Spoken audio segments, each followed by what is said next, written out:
Il y a 64 ans, plus précisément le 27 mai 1954, l'Égypte avait rendez-vous avec la découverte de l'une des découvertes archéologiques les plus importantes, les bateaux solaires, au pied de la grande pyramide de Gizeh, en Égypte, par l'archéologue égyptien Kamal al-Malak, dans 2 fosses couvertes. Faisons connaissance avec les bateaux et pourquoi on lui a donné ce nom.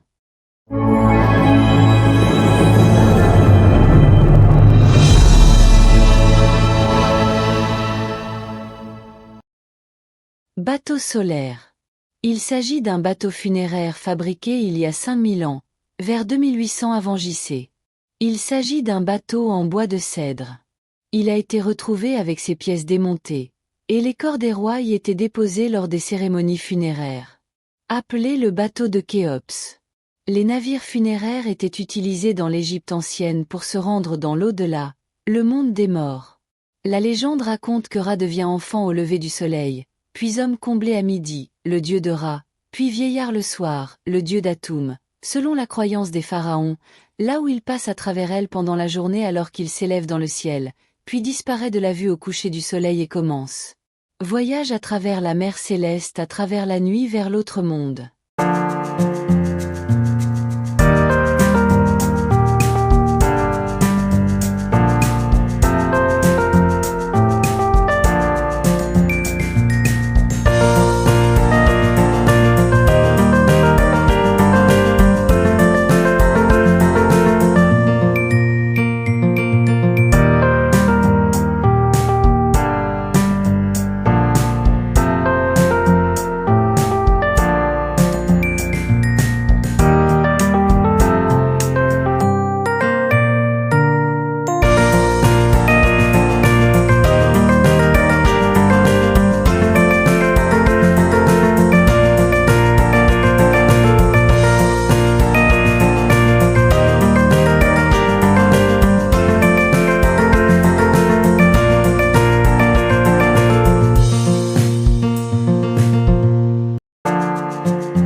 De la construction de bateaux solaires. Il existe 5 théories sur la raison pour laquelle le Sunboat a été construit. Pendant de nombreuses années, 3 théories ont largement circulé sur le but de la fabrication des navires de Khéops, auxquelles les égyptologues ont maintenant ajouté 2 autres théories, ce qui en fait au moins 5. Le premier est lié à son utilisation pour transporter le corps du roi en vue de son enterrement sur le continent occidental du Nil. Quel était le lieu de sépulture préféré dans les temps anciens? Ils les appelaient donc bateaux funéraires. La seconde est liée à la croyance selon laquelle le roi, après son départ et son ascension au ciel, utilise des bateaux pour voyager dans l'autre monde, et la troisième dit qu'ils sont une représentation des bateaux solaires du dieu Ra, le plus grand dieu de Égypte à cette époque, dans le ciel. Histoire du bateau solaire. Découverte du navire de Khéops, bateau solaire. L'histoire du Sunboat qui a été trouvé au pied du côté sud de la Grande Pyramide. Sous le règne du roi Khéops, 2e roi de la 4e dynastie de l'Ancien Empire. Le premier bateau solaire a été placé à son propre emplacement, juste à côté de la Grande Pyramide, où les anciens constructeurs ont creusé un trou sur le côté sud de la Grande Pyramide, de 31 mètres de long et 4 mètres de profondeur, pour ensuite placer les pièces démontées du bateau, qui s'élevait à 1224 pièces, dans ce trou, Pour protéger les parties du bateau de tout facteur externe, les anciens ingénieurs couvraient ce trou avec 41 gros blocs de pierre, chacun pesant en moyenne 17 tonnes, et ils le fermèrent hermétiquement. Ce trou en plaçant un type spécial de pierre pour remplir les espaces entre ces blocs de pierre. La fermeture sévère du cratère du Sunboat, en plus de l'augmentation des accumulations de sable autour de la zone de la Grande Pyramide, accumulée pendant des centaines d'années, a contribué à préserver les parties du bateau des dangers de divers facteurs naturels, et cela explique pourquoi les Égyptiens, les explorateurs dirigés par l'archéologue Kamal al-Malak ont trouvé des parties du bateau en 1954 après JC. L'élément démonté est dans un état presque intact. C'est pourquoi certains spécialistes ont décrit la coque du bateau au moment de la découverte comme étant prête à être remontée et à naviguer. Les eaux du Nil. Assemblage du bateau Khéops.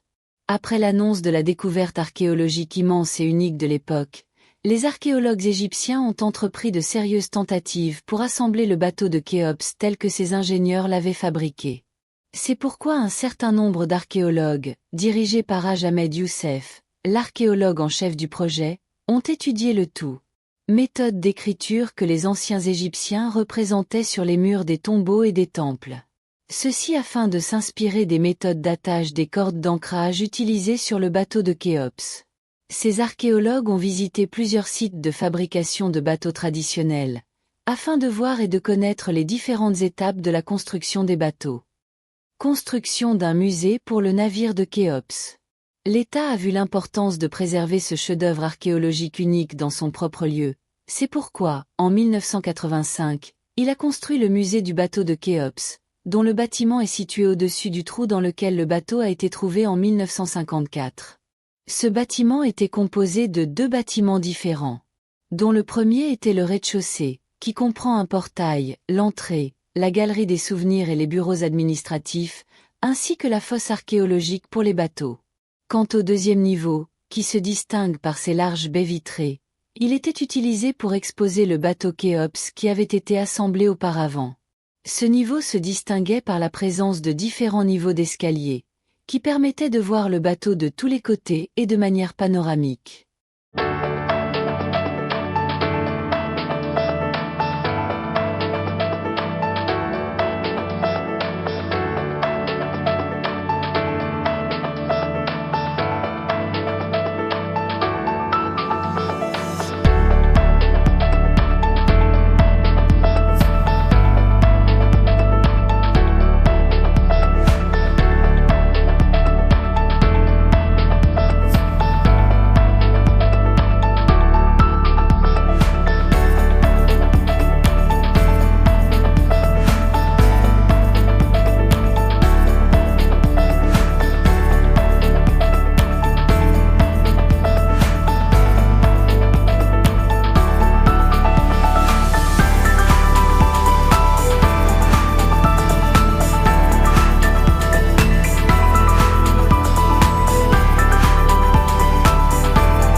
De déplacer le navire de Khéops au Grand Musée. Mais le musée du bateau de Khéops n'était pas l'endroit idéal pour un artefact aussi unique, car sa petite superficie ne permettait pas d'accueillir un grand nombre de visiteurs à l'intérieur, ce qui conduisait auparavant à des foules de touristes se pressant à l'extérieur en attendant d'entrer, ou privant d'autres groupes de visiteurs. Pour éviter l'encombrement, en plus de l'encombrement, La conception du bâtiment du musée était ancienne et constituait donc un obstacle au développement de l'exposition du musée. Par conséquent, les objets exposés à l'intérieur sont restés stationnaires pendant près de 35 ans et il n'y avait aucune possibilité de les remplacer par d'autres ou même simplement de les déplacer de leur emplacement. De même, le bâtiment du musée lui-même a été une cause de confusion dans l'image esthétique du plateau des pyramides, en raison de l'incohérence de sa conception architecturale avec la forme de la Grande Pyramide, qui n'est en réalité qu'à quelques mètres de celle-ci. De ce point de vue, il a été envisagé de déplacer le bateau du roi Khéops vers un autre lieu d'exposition plus moderne et avancé au sein du Grand Musée égyptien, afin de tirer le maximum d'avantages archéologiques et touristiques de cette antiquité unique. Processus de transfert complexe. Depuis août 2020, le musée du bateau de Khéops est fermé aux visiteurs, en prévision du démarrage du processus de transport de l'immense bateau en bois, qui pèse plus de 20 tonnes. Le début a été de mener des études techniques approfondies sur l'état actuel de l'Antiquité, en plus de mesurer l'état du sol et des routes situées sur le chemin de transport du navire Khéops depuis son ancien siège à côté de la pyramide jusqu'à son nouveau siège dans le Grand Musée égyptien. Dans ce processus, un groupe d'ingénieurs scientifiques de l'Université du Caire ainsi que des spécialistes en archéologie du Conseil suprême des Antiquités et de l'autorité du Grand Musée égyptien ont été sollicités pour préparer ces études qui traitaient de tous les aspects. Les détails liés au processus de transfert prévu.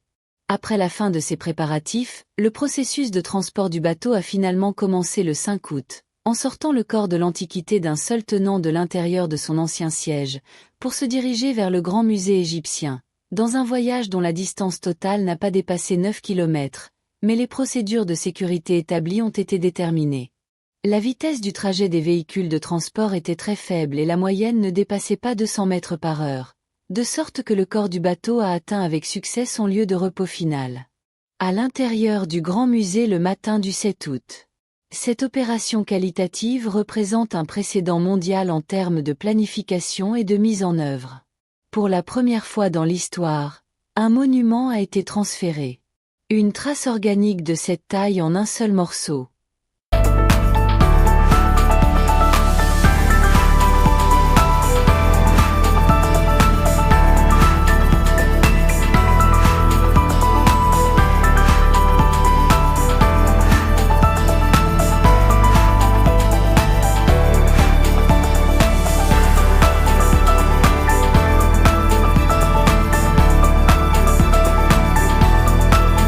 Nous avons maintenant terminé le voyage sur le bateau de Khéops. Chers spectateurs, j'espère que vous avez aimé la vidéo, et s'il y a un commentaire, il pourra être écrit pour améliorer le niveau de la vidéo dans les prochains épisodes. Merci de votre suivi, et j'espère que vous vous abonnerez à la chaîne.